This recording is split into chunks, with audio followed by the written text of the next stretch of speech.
د بېنظیرې د روپو اهم معلومات در سره شیر کوم ځکه د بېنظیرې روپۍ چې دي هغه د نن نه شروع کېږي. پرون موږ تاسو ته هم ویلو نو په هغې کې نوي معلومات چې دي هغه موږ ته راغلي دي هغه در سره هم شیر کوم. نو دا ویډیو ستاسو د ټولو دپاره لازم ده داسې نه چې تاسو لاړ شئ هم یو وخت ضایع شي هم په کراینو چې کومې روپۍ لګېدلې هغه روپۍ یو ضایع شي. نو دا ویډیو ستاسو د ټولو دپاره لازم ده. بل دا ویډیو راوالی دا مخکې شیر کړئ چې نورو کسانو ته ور ورسي ځکه زیاتر داسې غریبانان دي چې هغه به لاړ شي او هغو ته به روپۍ میلاو نه شي. په کراینو چې کومې روپۍ لګېدلې نه هغه روپۍ به هم ضایع شي ځکه چې دې ځل له دا قسط چې دی دا هم په کیمپ سیټ کې میلاویږي. داسې نه دی چې ځای په ځای به دوکانونو کې میلاویږي. نو په هر تحصیل کې یو ځای نو اکثر ځینې کسان چې دی هغه ډېر لرې نه راځي او هلته کې د هغو غریبي د روپۍ چې چاته میلاویږي اکثر هغه غریبانان نو چې هغه راشي او روپۍ ورته میلاو نه شي نو د هغو په کرایانو چې کومې روپۍ لګېدلې هم به هغه روپۍ ضایع شي هم به وخت ضایع شي هم به هلته کې چې دی ستړي به شي ثابته ورځ به راسي ډکې چې دی دا به وخوري او روپۍ چې دی دا به ورته میلاو نه شي.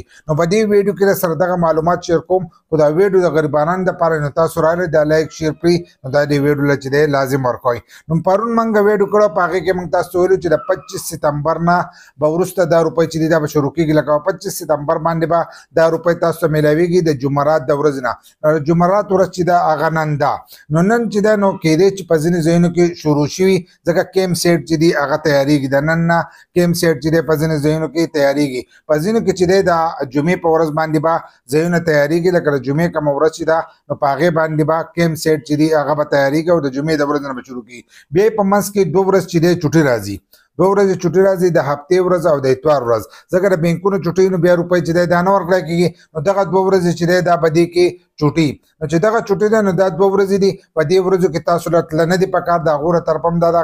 راغلی دی چې کیمپ سیټ چې دي دا نه دي تیار نو د پیر د ورځې نه چې دی دغه روپۍ به تاسو ته میلاویږي. تاسو له هم پکار دی چې تاسو لاړ شئ او د پیر د ورځې نه وروسته د خپلو روپو چې دی تپوس وکئ. بل لا که د پیر په ورځ لاړ شئ نو هم به لږ راشي نو تاسو دې چل وکئ لږ لیټ شي دا ستاسو د اکاونټ نه چې دی بل طرف ته نه ځي لکه ستاسو اکاونټ چې دی دغې ته دا روپۍ راغلی نو دا به ستاسو په اکاونټ کې پرتي نو تاسو چې دی صبر وکئ خو خپله تیاري ورته وکئ. تیاري دا ده کم څیزونه چې د دې دپاره لازم دي هغه څیزونه چې دي هغه راواخلئ او هغه ورته تیار کړئ د مخکې نه هغه تیار کړئ نو چې تاسو ته روپۍ میلاو شي چې دغه ستاسو سره نه نو هغه بیا تاسو ته هم نه میلاویږي نو خپله تیاري ورته وکئ او د پیر د ورځې نه وروسته لاړ شئ. که ځینې کسان د پیر په ورځ باندې ځي نو د پیر په ورځ هم تللی شي خو د پیر په ورځ باندې به ډېره زیات راشي. په ځینې علاقو کې به نن هم شروع شي نن به شروع شي خو هغه به کمتر علاقې نو هر یو کس له پکار ده چې د پیر د ورځې نه وروسته لاړ شي او خپلې روپۍ راواخلي ځکه د هغو له طرفه دا وینا شوې ده چې کیمپ سیټ په ځینو علاقو کې چې دی دا نه دي تیار. بل لا چې هغو ته قانون هم لږ سخت کړی دی